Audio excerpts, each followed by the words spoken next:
इन सब उपलब्धियों के बीच मैं इन यादगार 75 वर्षों के लिए आप सभी विद्वज्जनों को बहुत बधाई देता हूं।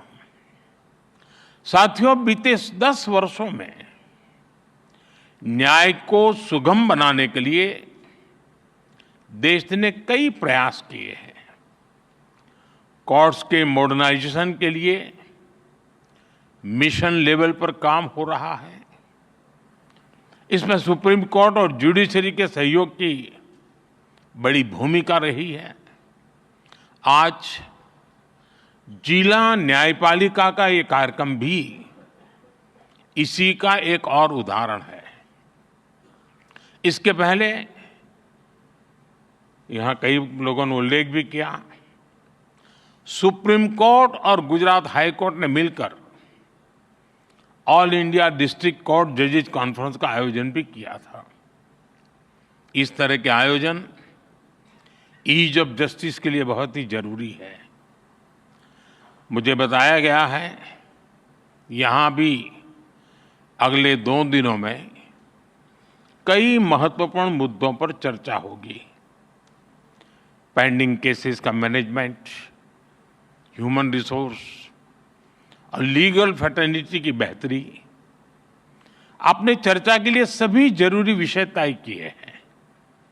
मुझे खुशी है कि सबके साथ अगले 2 दिनों में एक सेशन जुडिशियल वेलनेस पर भी रखा गया है।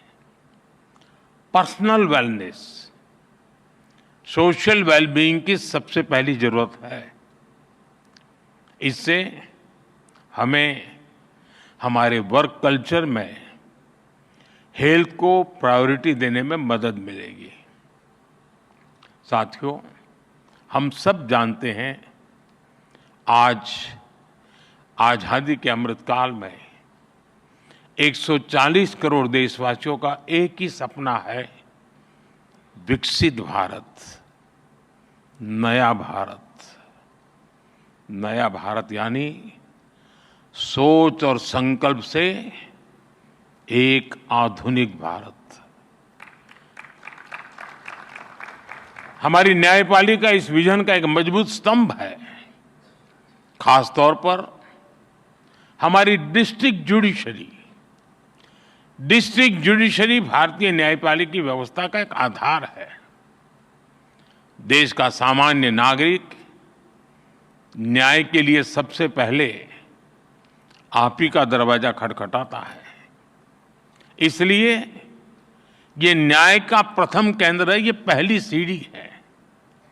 हर तरह से सक्षम और आधुनिक हो, ये देश की प्राथमिकता है। मुझे विश्वास है ये राष्ट्रीय सम्मेलन, इसमें हुए विमर्श देश की अपेक्षाओं को पूरा करने में मदद करेंगे।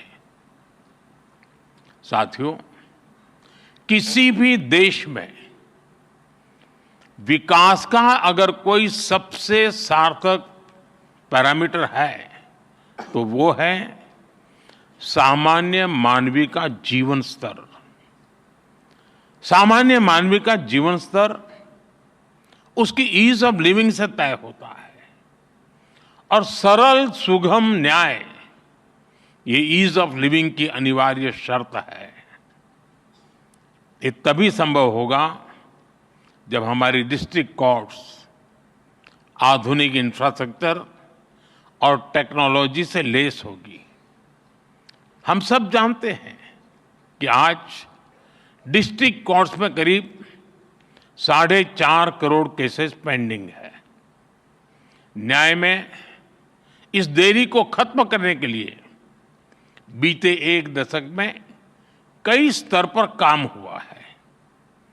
पिछले 10 वर्षों में देश ने जुडिशियल इंफ्रास्ट्रक्चर के विकास के लिए लगभग 8,000 करोड़ रुपए खर्च किए हैं।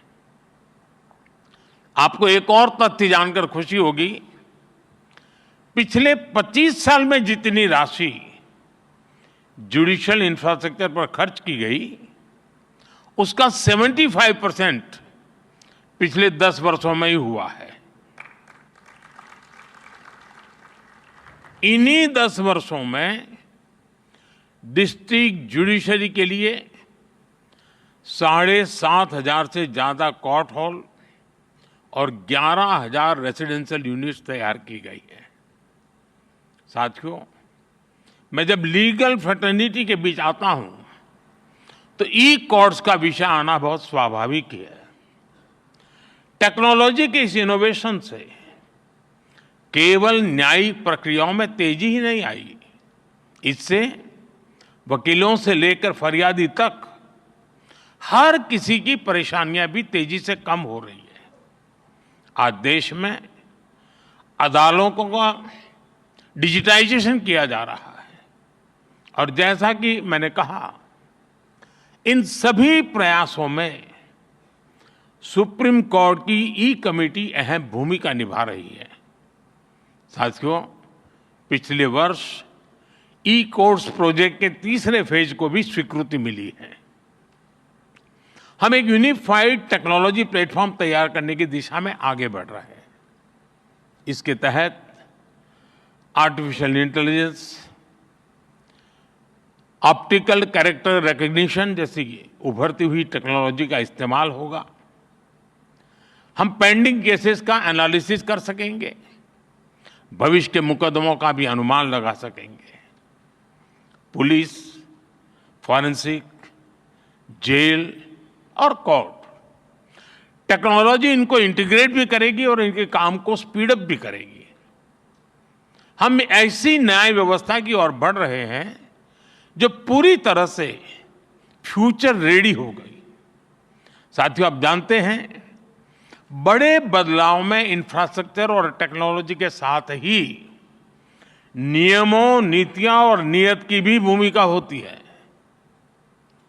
इसलिए आजादी के 7 दशक बाद देश ने पहली बार हमारे कानूनी ढांचे में इतने बड़े और अहम बदलाव किए हैं। भारतीय न्याय संहिता के रूप में हमें नया भारतीय न्याय विधान मिला है। इन कानूनों की भावना है citizen first, dignity first and justice first. हमारे क्रिमिनल लॉज शासक और गुलाम वाली कॉलोनियल सोच से आजाद हुए हैं। सेडिशन जैसे अंग्रेजी कानूनों को खत्म किया गया है। न्याय संहिता की सोच नागरिकों को सजा देगा, यही एकमात्र नहीं है, लेकिन नागरिकों को सुरक्षा देना भी है। इसलिए एक और महिलाओं और बच्चों के खिलाफ होने वाले अपराधों पर सख्त कानून बने हैं। दूसरी ओर पहली बार मामूली अपराधों में सजा के तौर पर कम्युनिटी सर्विस का प्रावधान किया गया है। भारतीय साक्ष्य अधिनियम के तहत सबूत के तौर पर इलेक्ट्रॉनिक और डिजिटल रिकॉर्ड को भी मान्यता मिली है। भारतीय नागरिक सुरक्षा संहिता के तहत इलेक्ट्रॉनिक मोड में समन भेजने की व्यवस्था बनाई गई है। इससे न्यायपालिका पर पेंडिंग केसेस का बोझ भी कम होगा। मेरा आग्रह होगा, सुप्रीम कोर्ट के मार्गदर्शन में डिस्ट्रिक्ट जुडिशरी को इस नई व्यवस्था में ट्रेन करने के लिए नए इनिशिएटिव्स भी जरूरी है। हमारे जजेस और वकील साथी भी इस अभियान का हिस्सा बन सकते हैं। जनता भी इस नई व्यवस्था से परिचित हो, इसमें भी हमारे वकील और बार एसोसिएशन का अहम रोल है।